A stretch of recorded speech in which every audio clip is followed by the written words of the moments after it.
தங்கம் அந்த ஒரு கடைக்கும் தரம் வந்து ஏதாவது டிஃபரன்ஸ் இருக்குமா? நிச்சயமாக 100% தரத்தில் எந்தவித மாற்றமும் இல்லைக்கா. ஏன்னா இனி வரும் காலங்கள் இப்பொழுது இருக்க நடைமுறையில் இருக்கிறது எல்லாமே பார்த்தீங்கன்னா ஹால்மார்க் HUIDன்னு சொல்லிட்டு, அதாவது ஒரு மனிதனுக்கும் எப்படி வந்துட்டு ஆதார் கார்டு இருக்கோ அதே மாதிரி இந்த நகைக்கு அதான் ஆதார் கார்டு HUIDன்னு. அதை நீங்கள் போட்டு பார்த்தீங்கன்னா எங்கே அது உற்பத்தி செய்யப்பட்டது, எப்பொழுது உற்பத்தி செய்யப்பட்டது, எந்த நிறுவனத்தால் உற்பத்தி செய்யப்பட்டது, எந்த தேதியில் அவங்க வந்து இவங்களுக்கு விற்றுருக்காங்கன்றது எல்லாமே அதில் இருக்கும். அதுதான் நம்மளுக்கு எப்படி ஒரு மனுஷனுக்கு ஆதார் கார்டோ அதே மாதிரி நகைக்கு ஆதார் கார்டு அதிலே இருக்குது. அதனால் எல்லாமே நகையில் பொறிச்சிருக்கு, எல்லாமே இருக்குங்க.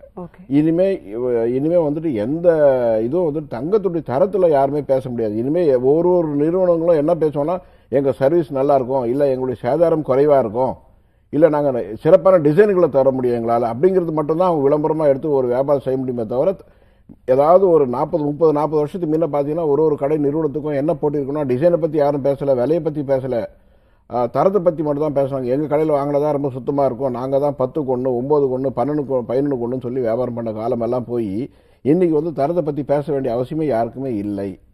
22 கேரட்னா அது 22 கேரட், கவர்மெண்ட்டுடைய ஏஜென்சி அது வந்து 22 கேரட்டுங்கிறது ஊர்ஜிதம் செய்கிறார்கள் ஹால்மார்க் மூலியமாக. அவங்க வந்து அது கண்காணிக்கிறாங்க. அதில் வந்து HUIDங்கிற ஒரு ஆதார் கார்டு ஒரு குறியீடு கொடுத்துட்டாங்க. அதுலேருந்து அந்த பொருளுடைய எல்லா விஷயங்களும் அதில் வந்துடும். அதனால் தரத்தில் இனிமேல் யாரும் தப்பே செய்ய முடியாது. விலையில், டிசைனில் மற்றும் வந்துட்டு சர்வீஸில் தான் அவங்க வந்து காம்படிஷன் பண்ணணும். இப்போ இந்த ஒரு டிசைன் செலக்ட் பண்ணுறாங்க, அதாவது ஒரு நகைக்கு வந்து 5% சொல்கிறீங்க, இப்போ நாணயத்துக்கு 2% சொல்கிறீங்க, சிலது 18% வரைக்கும், அது மாதிரி 22% வரைக்கும் கூட கொடுக்குறாங்க. இதுக்கான காரணம் என்ன சார்? இந்த டிசைன் அதான் சொன்னாங்க ஹேண்ட்மேட் ஜுவல்லரின்னு சொன்னேன். அதுதான் அந்த 18%, 20%, 22% எல்லாமே முழுக்க கையால் செய்யப்பட்டது. அது செய்யறதுக்கு நிறைய டைம் ஆகும். ஏன்னா முதல்ல வந்துட்டு அது செய்யறதுக்கு முன்ன ஒரு ஒயிட் பேப்பரில் டிராயிங் ரெடி பண்ணுவாங்க. டிராயிங்கில் ரெடி பண்ணி அந்த டிராயிங்கில் பார்த்து எல்லா அமைப்பும் சரியாக இருக்குன்னு சொன்னதுக்கப்புறம் தான் அதில் கை வைப்பாங்க. ஸோ ஒரு நகை செய்கிறதுக்கு ஒரு டிராயிங் ரெடி ஆகும். அது கையால் செய்கிற டிராயிங், அது பிரிண்ட் எடுக்கிறது இல்லைங்க.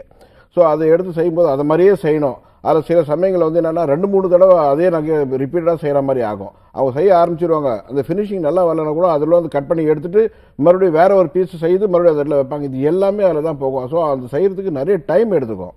அந்த டைமுக்கு தான் கூலி அதிகம். அந்த கூலியை தான் நாங்கள் சேதாரமாக இங்கே கணக்கு. அதாவது டெம்பிள் ஜுவல்லரி அப்படின்னு இப்போ ஒரு ட்ரெண்ட் ஆயிட்டு இருக்கு. ஆமாம், எஸ், இதெல்லாமே மேன்மேட். 100% டெம்பிள் ஜுவல்லரி வந்துட்டு ஹேண்ட்மேட் தாங்க. ஓகே, கையால் செய்யப்பட்டது தான் அது. ஓகே. இன்னொரு கூட இப்படி எடுத்துக்கலாம் சொல்லணும். சாதாரணமாக இப்போ வந்துட்டு ஒரு துணி பட்டு நூல் இருக்குது, அது வந்துட்டு மிஷின்லேயும் செய்யலாம், கைத்தறிலையும் செய்யலாம். ஸோ வந்துட்டு ஒரு நெசவாளர் வந்து தறியில் செய்யும்போது அதுக்கு நிறைய உழைப்பு கொடுக்குறாரு, நிறைய டைம் எடுத்துக்கிறாரு, ரொம்ப நேர்த்தியாக அது ஆகும். ஸோ அதுக்கு எப்பயும் பார்த்தீங்கன்னா கையால் செய்யப்பட்ட அந்த இதில் தறியில் நெய்ந்திருந்தாங்கன்னா அதுக்கு வந்து கூலி வந்து விலை அதிகமாக இருக்கும். அதே நூல் மிஷினில் செய்தால் அது விலை கம்மி. சார் இப்போ நீங்கள் சொல்கிறீங்க இப்போ 916 ஹால்மார்க், அப்போ மனுஷனுக்கு இருக்கிற மாதிரி ஒரு ஆதார் கார்டு அப்படின்னு சொல்கிறீங்க. அப்படி இருக்கும்போது இப்போ ஒரு கடையில் நான் வாங்குறேன், ஒரு நகை வாங்குறேன், ஒரு 6 சவரன் ஒரு 5 சவரன் நகை வாங்குறாங்க. அந்த ஏதோ ஒரு காரணத்தில் கொண்டு போய் வேறு ரீசைக்கிளிங் திருப்பி கொண்டு போய் போட்டு வாங்க போகிறாங்க. வேறு ஒரு கடையை சஜஷன் சொல்கிறாங்க.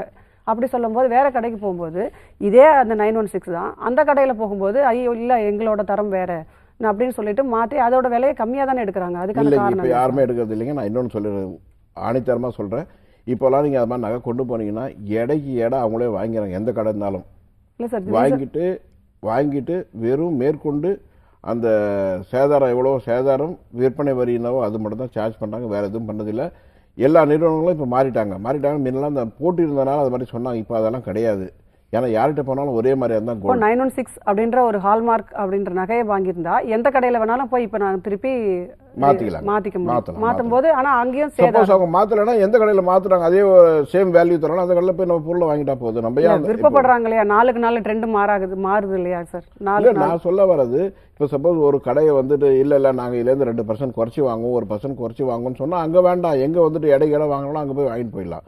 சப்போஸ் இல்லை கல் இருக்குது இல்லை அழுக்கு இருக்குது, அது கொஞ்சம் எடுத்துக்கிட்டோம்னா எடுத்துட்டோம், அது சுத்தம் பண்ணி கூட நம்ம கொடுத்துடலாம். ஆனால் வந்துட்டு விலையில் வித்தியாசம் வந்து நம்ம தரக்கூடாது. அப்போ எந்த கடையிலையும் போய் நகையை மாற்றிக்கலாம் கண்டிப்பாக 100%. ஏன்னா தரம் அப்படின்றதுல நீங்கள் எந்த வித மாற்றமும் இல்லை, இருக்காது.